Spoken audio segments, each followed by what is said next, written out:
हर साहब जरूरी है कि अपने ये क्षेत्रीय बात ना आगे तक रखा, मजबूती नहीं रखा। देश में चुनावी माहौल है, ऐसे में हर नेता धरातल पर चुनाव प्रचार में लगा हुआ है। चुनावों में नेता प्रचार के हर माध्यम को अपनाते हैं, ऐसे में सोशल मीडिया का भी भरपूर इस्तेमाल किया जाता है। हाल ही में अगर सोशल मीडिया खोल कर देखें तो राजस्थान के एक नेता की कई वीडियोस इन दिनों टॉप ट्रेंड करती रहती हैं। नाम है रविंद्र सिंह भाटी। फिलहाल राजस्थान के बाड़मेर जिले के शिव विधानसभा सीट से निर्दलीय विधायक है और इस बार के लोकसभा चुनाव में उम्मीदवार भी है। रविंद्र सिंह भाटी को सुनने और देखने के लिए उसके रोड शो और सभाओं में हजारों की तादाद में लोग उमड़ रहे हैं। बाड़मेर लोकसभा सीट पर चुनावी ताल ठोककर रविंद्र सिंह भाटी ने मोदी सरकार के मंत्री कैलाश चौधरी को सीधे तौर पर चुनौती दे दी है। नामांकन के दौरान भाटी को सुनने और देखने के लिए लोगों का जन सैलाब सड़कों पर उतर गया था। जब रविंद्र सिंह भाटी के नामांकन के दौरान उमड़ी भीड़ की तस्वीरें अखबारों में छपी और समाचार चैनलों पर वीडियो फुटेज चले तो ये युवा नेता इस लोकसभा चुनाव के सबसे चर्चित उम्मीदवारों में से एक बन गया। भाटी की लोकप्रियता सिर्फ बाड़मेर तक सीमित नहीं है, वे देश भर में घूम रहे हैं और उसके वीडियोस भी सोशल मीडिया पर खूब शेयर किए जा रहे हैं। ऐसे में एक समाचार पत्र को दिए इंटरव्यू में उनसे सवाल पूछा गया कि जब चुनाव उन्हें बाड़मेर में लड़ना है तो वे दूसरे नगरों में क्यों जाते हैं। तो इसके जवाब में रविंद्र सिंह भाटी ने कहा कि मैं मारवाड़ क्षेत्र से आता हूँ। यहाँ के बहुत लोग प्रवासी के रूप में बाहर रहकर व्यापार करते हैं। अहमदाबाद, सूरत, बेंगलुरु, मुंबई, हैदराबाद, हर जगह हमारे लोग व्यापार की दृष्टि से पहले से हैं। वे चुनावी रूप में भी सक्रिय रहते हैं, क्षेत्र के विकास में भी भागीदारी रहते हैं। मैं उनसे समर्थन की अपील करने गया था। दरअसल रविंद्र सिंह भाटी चुनाव प्रचार के बीच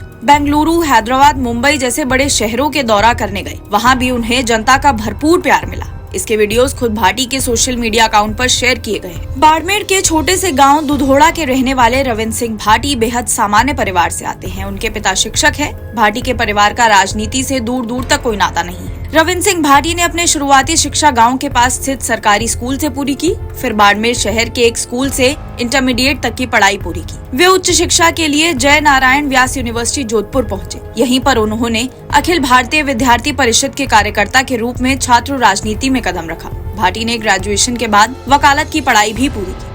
साल 2019 में रविंद्र सिंह भाटी ने छात्र संघ अध्यक्ष पद के लिए एबीवीपी से टिकट की दावेदारी पेश की, लेकिन एबीवीपी ने भाटी को टिकट न देकर किसी और को अपना प्रत्याशी घोषित किया। इससे नाराज भाटी ने निर्दलीय ताल ठोक दी और यूनिवर्सिटी के 57 साल के इतिहास में निर्दलीय उम्मीदवार के रूप में छात्र संघ अध्यक्ष पद का चुनाव जीतने वाले पहले छात्र बन गए।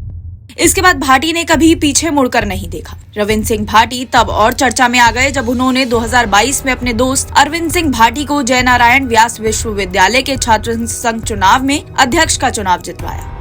इसके बाद रविंद्र सिंह भाटी राज्य की राजनीति में उतरे। उन्होंने बीजेपी ज्वाइन की और 2023 में राजस्थान विधानसभा चुनाव में शिव सीट से टिकट की मांग की, लेकिन बीजेपी ने रविंद्र सिंह भाटी को टिकट न देकर संघ की पृष्ठभूमि वाले एक उस समय के अपने बाड़मेर जिलाध्यक्ष स्वरूप सिंह खारा को शिव से उम्मीदवार बना दिया। इससे नाराज भाटी ने बीजेपी से बगावत कर शिव विधानसभा से निर्दलीय चुनाव लड़ने का ऐलान कर दिया। विधानसभा चुनाव में भाटी के सामने शिव सीट पर सबसे बड़ी चुनौती कांग्रेस के पूर्व मंत्री अमीन खान थे। अमीन खान ने कांग्रेस के सिंबल पर 9 बार पहले चुनाव लड़ा था और 84 साल की उम्र में 10वीं बार ताल ठोक रहे थे। इसके अलावा बीजेपी के स्वरूप सिंह खारा और कांग्रेस के बागी फतेह खान और पूर्व विधायक जालम सिंह रावत जैसे चेहरे इस 26 वर्षीय युवा के सामने थे। रविंद्र सिंह भाटी ने इन सभी चुनौतियों को पार किया और 4000 वोटों के अंतर में शिव विधानसभा सीट से जीत दर्ज की थी। उन्होंने बीजेपी उम्मीदवार स्वरूप सिंह खारा की तो जमानत जब्त करवा दी। भाजपा इस बार राजस्थान में क्लीन स्वीप का टारगेट लेकर चल रही थी, लेकिन गत 4 अप्रैल को जब रविंद्र सिंह भाटी ने निर्दलीय उम्मीदवार के रूप में बाड़मेर सीट से अपना नामांकन दाखिल किया